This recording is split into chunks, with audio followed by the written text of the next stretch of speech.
का इतना चरम, भौतिक विकास का इतना चरम, ज्ञान की वृद्धि, साधन सुविधा की उपलब्धि, ये सब मनुष्य जाति के पास है। लेकिन दूसरी तरफ हजारों वर्षों से चले आ रही समस्याओं का कोई उपाय अभी भी नहीं है। उल्टा स्थिति और बिगड़ रही है। पर्यावरण का विनाश तेज गति से होता है। और इसलिए एक तरफ ये ज्ञान की जो साधना है उसमें नए नए बातों का अन्वेषण करना, और दूसरे तरफ इसका उपयोग करने वाला कोई बचेगा कि नहीं, इस चिंता में चिंतन करना। ऐसी स्थिति में आज दुनिया है।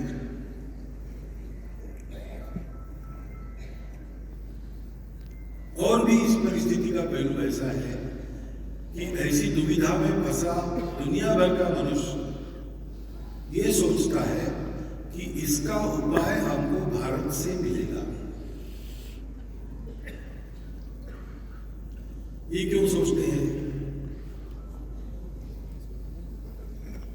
हाल के वर्षों में, पिछले दशक में, पिछले 15 वर्षों में इंच इंच आगे बढ़ने वाला भारत मील मील आगे बढ़ने लगा। आज भारत की प्रतिष्ठा दुनिया में है, ठीक है, लेकिन वो कारण नहीं है क्यों?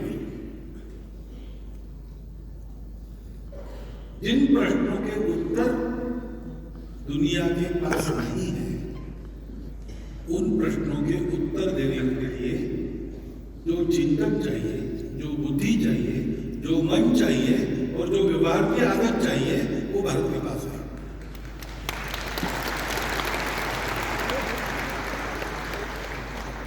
और इसलिए जब परिदृश्य को देखते हैं तो सहज ही विचार आता है कि किया तो सब सद्भावना से, हम मान लें,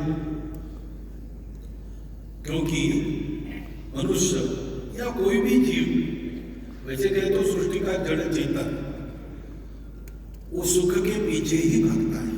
ये प्रकृति को परमात्मा ने दिया हुआ गुण है। परमात्मा अनंत सुख के भंडार है। परमात्मा से थोड़ा नीचे आकर प्रकृति चलती है तो स्वाभाविक रूप से उस तरफ वापस जाने के लिए वो करती है प्रयास। सुख के लिए सब जाते हैं। अब पुराण को पता नहीं, वो इतिहास भी नहीं जाता है, महाभारत था कि नहीं, इस शंका में दुनिया की अब शायद उससे बाहर आ गई है। लेकिन उतना पुराना क्या था ये पाने का साधन आज दुनिया के पास नहीं है। जो होता है वो तर्क से ही होता है, परंतु उसके बाद का मालूम है। गत 2000 वर्षों में जब भारत धीरे धीरे दुनिया में पीछे आ रहा था और पश्चिम के लोग आगे बढ़ रहे थे, बल की दृष्टि से, भौतिक सुख सुविधा की दृष्टि से, भौतिक जिज्ञासा की दृष्टि से, हमारे आत्मविस्मृति के कारण, हमारे अनेक अन्य कारणों के कारण हम लोग पिछड़ गए, वो लोग आगे गए।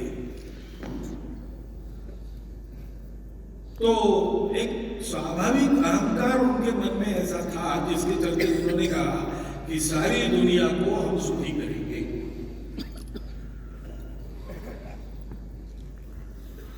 हम सुखी करेंगे सारी दुनिया को। और उनके स्वभाव के अनुसार यह भी था कि हम ही सुखी कर सकते हैं सारी दुनिया को। और इसलिए सुख की खोज की उनकी जो परंपरा है उसमें सुख तो बाहर ही खोजा जाता है। सारी सृष्टि का ज्ञान प्राप्त हो, सुख की व्यवस्था कर सकते हैं। सारी सृष्टि में सुख देने वाले पदार्थों का भंडार रखने के कारण ऐसी है। और वो दृष्टि ये अधूरी है।